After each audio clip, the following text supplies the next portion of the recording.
Let's have a look at how family input can improve your curriculum. This example is from the CSIRO Black Mountain in Canberra, ACT.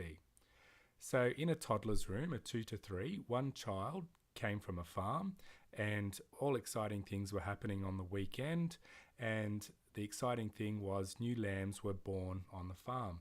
The family also brought some wool in.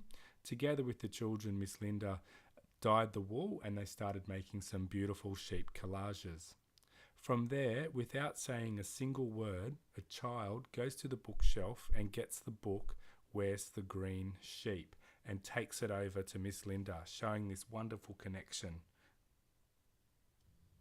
From here, Linda displayed the curriculum up on the wall along with her evaluation and assessment, which was getting the families more involved.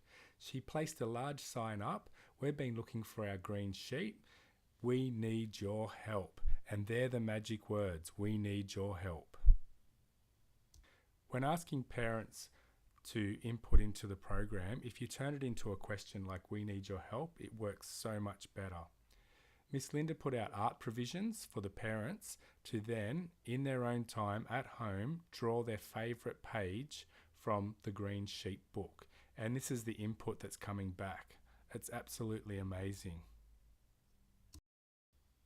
And as you can see, the responses have been amazing. Who would have thought our families were so artistic? Who knows where this will travel in the coming weeks? Only time will tell. And again, look how large that family input is. The star, that's a drawing from the family. The sheep, way above, up in the bed, and above the sheep collages. The beauty with the early years is we grow and extend with the children's interest. Weeks went by with our sheep story growing into the amazing journey that it was. Children were bringing in toys related to sheep in some way, i.e. a farmer, and sharing it with the class at news time. Wool that had just been shorn from the same family that had the baby lambs was brought in for news, along with stories of farms being visited on the weekends. Other books about sheep were found or brought in and were soon presented at our daily group times.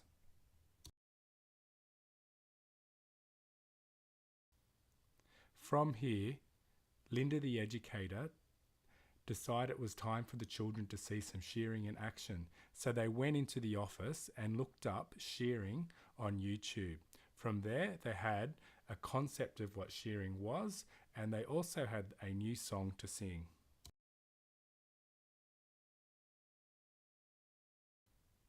What do we do with wool? So from here, the children then decided it was time to shear their own sheep. And here's our 2-year-olds, real scissors, real cutting, up on the bench. Now what we can't see is Miss Linda is directly behind that child, just out of the photograph. Look how well they've shorn their sheep. Absolutely fantastic. Please assess for the learning, not the weather. Go into the early years learning framework and read it and see what children know, can do and understand, because then it just opens up wonderful possibilities. From here, Miss Linda brought in her spinning wheel, as you all should have a spinning wheel in the back of your car that you can bring in at any time, and put this wool into context. This went further because a child said, if the sheep get their wool cut, should we get our hair cut?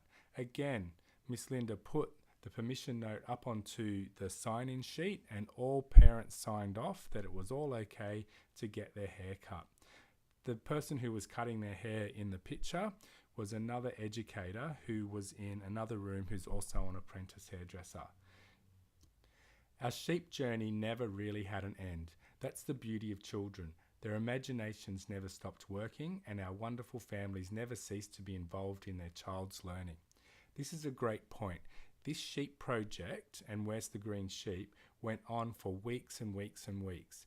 Other areas were set up within the room and other projects also developed whilst the sheep journey kept on coming back and returning with the children's interest.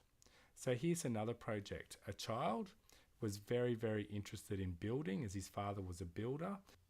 So together, Linda the educator and the class built a tool shed for building construction, which then led into interest in a family building their own house at the time.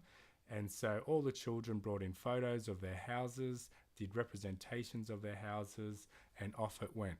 Another project I haven't got a photo of was at group time, Miss Linda said, where do sultanas come from? Child says the box. Then she put up the magic sign, dear parents, we need your help, and off they went. Within half an hour, 2 parents had donated a food dryer, which they brought in the following day. And together with the 2-year-olds, Miss Linda and the children discovered where sultanas really come from.